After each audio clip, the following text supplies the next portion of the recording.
अस्सलाम वालेकुम व्यूअर्स, आज हम बना रहे हैं फ्रेंच टोस्ट, जिसके लिए हमें दरकार है जिसके लिए हमें चाहिए एक एग, 1 एग,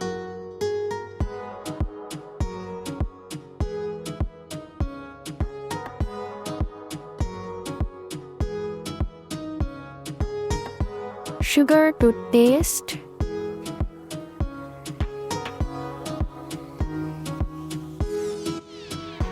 और हमें यहाँ चाहिए बहुत ही थोड़ा सा नमक, चुटकी भर नमक काफ़ी होगा 1 एग के लिए। इसके साथ ही यहाँ जा रहा है आधा कप मिल्क,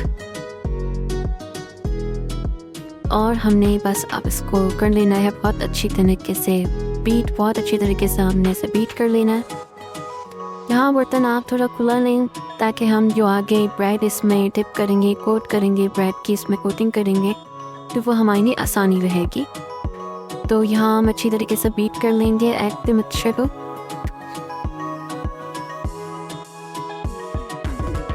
और जी हम यहाँ करने लगे हैं अब फ्राई। तो इसके लिए मैंने लिए हैं वाइट ब्रेड, मीडियम साइज़ के वाइट ब्रेड 3 लिए हैं मैंने, 3 लिए हैं।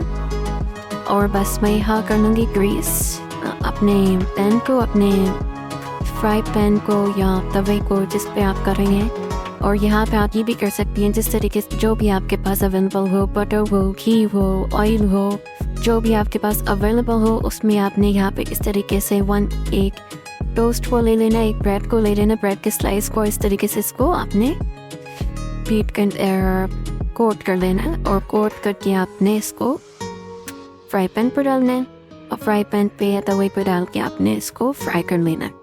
आप इसे थोड़ा सा क्रिस्पी भी कर सकते हैं। मैं यहाँ पे थोड़ा सा सॉफ्ट रख रही हूँ, तो मैं यहाँ अपने बेटे के लिए बना रही हूँ तो वो थोड़ा सॉफ्ट खाना पसंद करता है। आप यहाँ पे इसको क्रिस्पी भी कर सकते हैं, थोड़ा बटर डाल के, थोड़ा घी डाल के, जो भी आपके पास अवेलेबल हो। बस यहाँ हम लोगों ने अपने जल्दी से टोस्ट फ्राई कर लेने।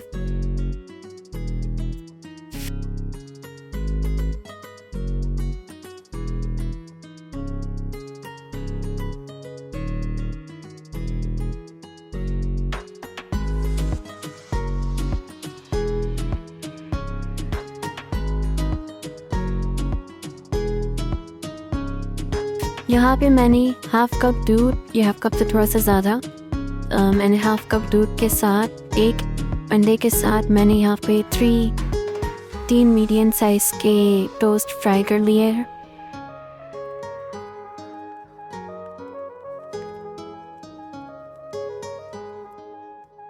तो यहाँ पे आप इस पे टॉपिंग कर सकते हैं अपनी मर्ज़ी से, किसी भी चीज़ से, क्रीम से, व्हिपिंग क्रीम से, नोट्रेला से, चॉकलेट सिरप से, जो आपके पास अवेलेबल हो गया। ये आपको प्लेन भी बहुत अच्छे लगते हैं, बिना टॉपिंग के अच्छे लगते हैं। तो बस जी यहाँ हमारा फ्रेंच टोस्ट रेडी।